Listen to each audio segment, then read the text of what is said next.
امت کے مظلوم ہونے کا سبب قرآن سے دوری، اور دوسرا سبب جو ہے وہ آپس کا اختلاف ہے۔ یہ امت جو ہے یہ مجموعی حیثیت سے قرآن کریم سے منہ پھیر چکی ہے۔ قرآن تو اللہ تبارک و تعالی نے بھیجا تھا نافذ کرنے کے لیے، لوگوں نے اسے صرف تلاوت کی کتاب بنا لی ہے۔ اگر یہ امت چاہتی ہے کہ اس جبر سے، اس استبداد سے، اس استحصال سے، اس استحصال سے، اس ظلم سے، اس تعدی سے اس کی جان چھوٹ جائے، تو پھر اس کو قرآن کی طرف آنا ہوگا، ایسے جیسے اسلاف آئے ہیں۔ آج آپ کے سامنے جو چند گزارشات پیش کروں گا اس کا مضمون ہے امت مظلوم کیوں؟ امت جو ہے اس پر جو اس وقت ظلم ہو رہا ہے، پوری دنیا میں آپ دیکھ لیں، جہاں کہیں بھی آپ جائیں گے آپ کو پٹتا ہوا صرف مسلمان ہی دکھائی دے گا، مار کھاتا صرف مسلمان دکھائی دے گا، بوسنیا ہو، چیچنیا ہو، سوڈان ہو جی، اور کشمیر ہو، فلسطین ہو، غزہ ہو، جہاں کہیں بھی آپ چلے جائیں، ہندوستان ہو، دنیا جہان کا ہر کافر اتنا ہاتھ چھٹ بنا ہوا ہے کہ وہ چوڑے سے چوڑا بندہ بھی کھڑا ہو کے مسلمان پر ظلم و ستم کرنا اپنا پیدائشی حق جانتا ہے۔ مسلمان بہنوں کے برقعے نوچے جا رہے ہیں، راہ چلتی بہنوں کو پریشان کرنا، ان کو ذلیل کرنا، یہ دنیا بھر کے کافروں کا وتیرہ بن چکا ہے۔ آخر کیا وجہ ہے اور وہ اسباب کیا ہیں جس وجہ سے ہمیں یہ معاملات درپیش ہیں؟ کون سی ایسی وجہ ہے، کون سی ایسی غلطی ہوئی ہے امت سے کہ آج ہر طرف جو ہے کافر نڈر ہو چکا ہے؟ کافر کو پتہ ہے بھی اس کو میں ماروں گا تو مجھے کچھ بھی ہونے والا نہیں ہے، مجھے کسی نے کیا کہنا ہے، بلکہ جو بھی مسلمانوں پر ظلم و ستم کرتا ہے اس کو اپنے وڈیروں کی طرف سے شاباشی ملتی ہے۔ تو آخر ہم بحیثیت مسلمان ہم بھی تو آخر غور کریں نا، اتنے عرصے سے ہم ہی پٹ رہے ہیں، کبھی کوئی انگریز آ کے مسلط ہو گیا، کبھی کوئی آ کے مسلط ہو گیا، کبھی کوئی آ کے مسلط ہو گیا، ہر طرف جو ہے وہ ہم ہی مار کھا رہے ہیں۔ تو پیارے اور محترم بھائیوں، ان اسباب پر ہمیں غور کرنا ہوگا۔ کچھ باتیں میں آپ کے سامنے رکھوں گا، جو وجوہات ہیں، جو اسباب ہیں، جو عوامل ہیں جن وجہ سے ہم پٹ رہے ہیں، ان میں سب سے پہلی جو وجہ ہے، سب سے پہلا جو سبب ہے وہ ہے اس امت کا رب تعالیٰ کے قرآن سے دور ہونا۔ ہم نے قرآن پاک سے دوری اختیار کی ہے، قرآن سے دور ہوئے، یعنی کہ قرآن وہ کتاب ہے جو اللہ تبارک و تعالی نے ہمیں عطا فرمائی، جس کتاب نے ہمیں عزت دینی تھی ہم نے اسی کتاب کو ہی چھوڑ دیا ہے، جس کتاب نے ہمیں راہ حق پہ کھڑے کرنا تھا، جس کتاب نے ہمیں باطل کے سامنے نڈر بنانا تھا، ہم نے اس کتاب کو ہی چھوڑ دیا۔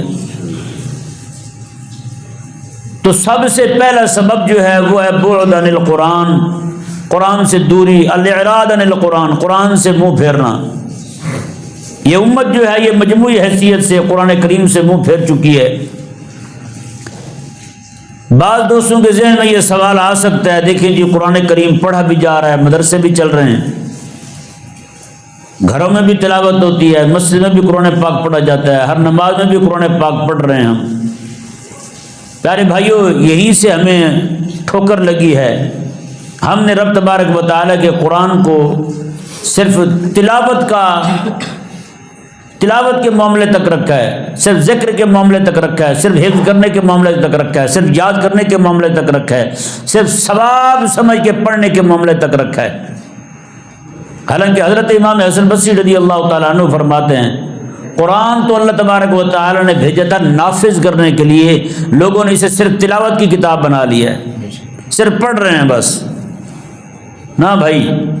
قرآن کریم جو ہے نا صرف اس لیے نہیں آیا کہ پڑھا جائے بس،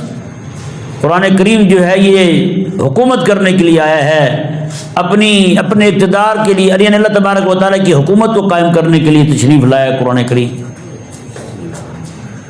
آج جو ہے ہم پوری دنیا کے اندر ہم پریشان ہیں، پوری دنیا کے اندر ہم خوار ہو چکے ہیں، پوری دنیا میں مسلمانوں کی کوئی عزت کو نہیں۔ کو کہے کسی کے ذہن میں یہ آ سکتا ہے جی فلاں دیکھو عرب ملک ہیں تو ان کی تو بڑی عزت ہے، ان کی عزت بحیثیت مسلمان کو نہیں، ان کی عزت بحیثیت امیر ہے، پیسے کی وجہ سے ان کی عزت ہے، مسلمان ہونے کی وجہ سے عزت نہیں ہے ان کی۔ پیارے بھائیوں، دنیاوی معاملات میں جتنا ہم مرضی آگے سے آگے بڑھتے چلے جائیں، جب تک ہم قرآن کے ساتھ یوں مخلص نہیں ہوتے جیسے آقا علیہ السلام کے صحابہ مخلص تھے، تب تک معاملہ حل ہونے والا نہیں ہے۔ اگر یہ امت چاہتی ہے کہ اس جبر سے، اس استبداد سے، اس استحصال سے، اس استحصال سے، اس ظلم سے، اس تعدی سے اس کی جان چھوٹ جائے، تو پھر اس کو قرآن کی طرف آنا ہوگا، ایسے جیسے اسلاف آئے ہیں۔ ہمارے بزرگوں نے قرآن کو صرف تلاوت کی کتاب نہیں سمجھا تھا، بلکہ میں آپ کو بتاؤں، حضرت خالد بن ولید رضی اللہ تعالیٰ عنہ جنگ میں ہیں، میدان جنگ میں کھڑے ہوئے ہیں، فجر کی نماز پڑھا رہے ہیں، قرآن کی تلاوت کر رہے ہیں، قرآن مغالطہ لگ جاتا ہے، ان کو بھول جاتے ہیں، چپ ہو جاتے ہیں۔ حضرت خالد بن ولید رضی اللہ عنہ فرمانے لگے کہ قرآن پر عمل نے مجھے قرآن کو یاد کرنے سے روک رکھا ہے۔ بتائیں، قرآن پر عمل کر رہے ہیں نا، قرآن نے فرمایا کہ کافروں سے لڑو، اسلام کے غلبے کے لیے نکلو باہر تم، اور وہ آقا علیہ السلام کے غلام حضرت خالد بن ولید رضی اللہ تعالیٰ عنہ نکلے ہیں، پھر کیسی محنت کی ہے، کیسی جد و جہد کی ہے، ہاں جی، کہاں وہ عرب سے اٹھنے والا بندہ، مدینہ منورہ سے اٹھنے والا بندہ کہاں سے کہاں جا پہنچا یار اسلام کے لیے، پوری کی پوری صفوں میں دشمن کے لشکر میں گھس جاتے تھے حضرت خالد رضی اللہ تعالیٰ عنہ۔ اور نماز میں قرآن پڑھنے کا حال جو ہے وہ یہ ہے کہ قرآن بھول رہے ہیں، اور خود فرما رہے ہیں، فرماتے ہیں کہ قرآن پر عمل جو ہے نا، غلبہ دین کی فکر جو ہے، غلبہ دین کی جد و جہد جو ہے، اس نے مجھے قرآن کریم یاد نہیں کرنے دیا۔ اب بتائیں، کروڑوں حافظ نہیں اربوں حافظ جمع کر لیں، اور حضرت خالد بن ولید رضی اللہ تعالیٰ عنہ کی اللہ کی راہ میں چلائی ہوئی تلوار کی ایک ضرب کا بھی مقابلہ وہ قرآن کے حافظ نہیں کر سکتے، ان کی زندگی ساری کی تلاوت نہیں کر سکتے۔ تو پیارے بھائیوں، یہ ہیں وہ لوگ جنہوں نے قرآن کریم کے جو مقاصد تھے، جس لیے قرآن تھا، نزول مقصد کو سمجھا ہے انہوں نے اور اس پر عمل کیا ہے۔ ہم جو ہے نا صرف محض اس کو عبادت کے طور پر پڑھتے ہیں، فلانی سورت پڑھ لیں اس کا یہ فائدہ ہے، فلانی سورت پڑھ لیں اس کا یہ فائدہ ہے۔ بھئی کب تک یہی چلتا رہے گا؟ آج تو خیر اس معاملے سے بھی امت باہر ہوتی جا رہی ہے، وہ قرآن کریم کی تلاوت والا جو معاملہ تھا وہ بھی اب خیر گھروں سے رخصت ہوتا جا رہا ہے۔ جس ذوق اور شوق کے ساتھ بچے قرآن کے حافظ بنتے تھے، قرآن کے عامل بنتے تھے، آج وہ بڑی بات بھی ختم ہوتی جا رہی ہے۔ تو پیارے بھائیوں، قرآن کریم جو ہے، جب تک اس قرآن کو ایسے نہیں پڑھیں گے جیسے رسول اللہ صلی اللہ علیہ وآلہ وسلم کے صحابہ کرام علیہ مردوان نے پڑھا ہے، قرآن کو ایسے نہیں سمجھیں گے جیسے آقا علیہ السلام کے صحابہ نے سمجھا ہے، تو پھر امت جو ہے وہ امت اسی طرح پٹتی رہے گی۔ امت کا آج زور ہی کسی اور بات پر ہے، امت جو ہے وہ زور لگا رہی ہے سر پر۔ سر کس کی اچھی ہے، آواز کس کی اچھی ہے، ہاں جی، لے کیسی ہے، ہاں جی، اتار چڑھاؤ کیسا ہے بندے کا، وہ دیکھیں، سر کے پیچھے بھاگتے ہیں۔ یہاں ایک بندہ جو ہے وہ صحیح قرآن پڑھنے والا ہے، اس کے پیچھے نہیں کھڑے ہوں گے، سر والے کے پیچھے کھڑے ہوں گے، سر کے پیچھے۔ پیارے بھائیوں، مطالبہ سر کا ہے ہی نہیں، مطالبہ تو کسی اور شے کا تھا۔ آج یہی وجہ ہے، قرآن سمجھانے والا پاس چل کے آئے، ہم نہیں سمجھتے اس سے قرآن، اور سر لگانے والا مصر سے بھی آ جائے، لاکھوں لوگ جمع ہو جاتے ہیں۔ تو بتائیں، جس لیے قرآن آیا تھا ہم تو اس کے لیے ایک دن بھی مخلص نہیں ہوئے، جس لیے اللہ تبارک و تعالیٰ نے قرآن کریم بھیجا ہے ہم تو اس کے ساتھ ایک دن بھی مخلص نہیں ہوئے۔ بھائی اگر ہم اپنی زندگی کا پوری کا محاسبہ کریں تو ہمیں بالکل دودھ کا دودھ ہو جائے گا، پانی الگ ہو جائے گا، اسی وقت پتہ چل جائے گا ہم اللہ تعالیٰ کے قرآن کے ساتھ کتنے دن، کتنے لمبے مخلص رہے۔ اگر اللہ تعالیٰ نے ہمیں 70 سال زندگی دی اور 70 سال کے عرصے میں بندہ مومن جو ہے وہ 70 منٹ ہی قرآن کے لیے مخلص نہ ہو تو پھر امت نے تو پٹنا ہے بھائی، امت تو مطلوب رہے گی پھر۔ آج پوری امت کا یوں حال جو ہے وہ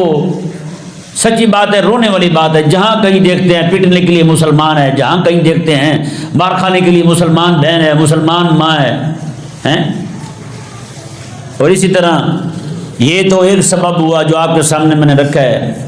امت کے مظلوم ہونے کا سبب قرآن سے دوری، اور دوسرا سبب جو ہے وہ آپس کا اختلاف ہے، آپس کی لڑائیاں۔ لڑائیاں صرف مذہبی حد تک نہیں، مذہبی حد تک بھی لڑائیاں بہت زیادہ ہیں، جس کو عربی زبان میں تہذب کہتے ہیں، یعنی لشکر بنا لینا، اپنے اپنی جماعت بنا لینا، چھوٹی چھوٹی بات پر دو بندوں کا آپس میں لڑ پڑنا، اپنی الگ جماعت بنا لینا، اپنی الگ جناب مسلک کھڑا کر لینا، دو پیروں کا آپس میں لڑ پڑنا ہے، وہ جی اونچی ذکر نہیں کرتے تو ہم اونچی ذکر کرتے ہیں، لہذا ہمارا ان کے ساتھ سلام دعا والا معاملہ بھی ختم۔ یہ کیا ہوا پھر دشمن جو ہے اس نے پھر یہاں تک کی بات کو روکا نہیں ہے، اس نے آگے سے آگے پھر نیچے قوموں کو دیکھ لیں، ہر ایک ذاتیں جو ہیں ذات اس کی الگ انجمنیں بنی ہوئی یہاں پہ ہیں، ارائی ایسوسی ایشن، گجر ایسوسی ایشن، راجپوت ایسوسی ایشن، کوئی ہو تو ناراض نہ ہو، میں نے پہلے اپنی قوم کا نام لیا ہے، نہیں سمجھ آ رہا، یہ معاملات ہیں بھائی، ہر بندہ الگ الگ ہو گیا ہے۔ اچھا پھر یہاں پہ الگ الگ لشکر بن گیا، سب کی لڑائیاں ہو گئی اپنے اپنی قوم کی، بھائی میں مدد کروں گا اپنے ارائی کی کروں گا، ارائی ایسوسی ایشن ہے تو دوائی لینے کے لیے ارائی آئے، وہاں پہ گجر ہے تو گجر ہی آئے، رانا ہے تو رانا ہی آئے، باقی کوئی نہ آئے۔ بھی یہ کیا ہوا بھائی؟ تو مسلمان ہے تو اسلام کو دیکھ یار۔ اور اسی طرح کر کے پھر جناب پھر نیچے تقسیم در تقسیم، پھر سیاسی لڑائیاں ہیں پورے پاکستان میں۔ آپ دیکھتے ہیں ہر آئے دن جناب ایک جماعت جو حکومت کر کے جاتی ہے وہ ساری جیل میں ہوتی ہے، حکومت کر کے اترتے ہیں سیدھے جیل میں، وہاں سے نکلے پھر حکومت میں، حکومت کا دورانیہ ختم ہوا تو پھر جیل میں ہے یا نہیں؟ یہ آپس کی لڑائیاں ہیں تو اور کیا ہے؟ اسی طرح پھر ان کی لڑائیوں کو دیکھ لیں، پھر آگے کے معاملات دیکھ لیں، پھر گاڑیوں والے جو ہیں، گاڑیوں والے ان کی الگ ایسوسی ایشن ہے بھائی، رکشہ ایسوسی ایشن، رکشے والوں کی الگ جماعت ہے بھی یہاں ہیں۔ کیا بنے گا یار؟ یہ امت اسی لیے آئی تھی۔ سچی بات ہے جو بندہ ان معاملات میں پڑا ہوا ہے اور امت کو توڑنے کی کوشش کر رہا ہے، کسی بھی معاملے کے اندر وہ اس طرح کا معاملہ کر رہا ہے، چاہے سیاست کے نام پر، چاہے مذہب اور دین کے نام پر، چاہے وہ جناب اپنی ذات اور قوم کے نام پر، حقیقت والی بات ہے وہ رسول اللہ علیہ السلام پر نازل ہونے والے قرآن کا دشمن ہے بندہ، قرآن کا دشمن ہے بندہ۔ جس طرح بھی وہ امت کو بانٹنے کی فکر میں ہے، بانٹنے کے لیے کوشش کر رہا ہے، وہ یہ چاہ رہا ہے کہ جناب امت جو ہے وہ کہیں ایک نہ ہو جائے، امت جو ہے وہ اکٹھی نہ ہو جائے، کبھی دین کے نام پہ لڑائی، کبھی کسی بات پہ نام پہ لڑائی، کبھی کسی بات کے نام پہ لڑائی۔ یار بتائیں، پھر الگ الگ سوسائٹیاں بن گئی، یہ سوسائٹی والوں کی الگ تنظیم ہے، ان کی پھر الگ انجمن ہے، ان کی پھر الگ انجمن ہے۔ یار کہاں تک کوئی تو بندہ کہیں تو اس کا پیٹرول ختم ہوتا ہے بریک لگا لیتا ہے، یار تمہاری تو بریک نہیں لگ رہی، کتنی تقسیمیں کرو گے؟ کہاں تک لے کے جاؤ گے ان کو بیچاروں کو تم؟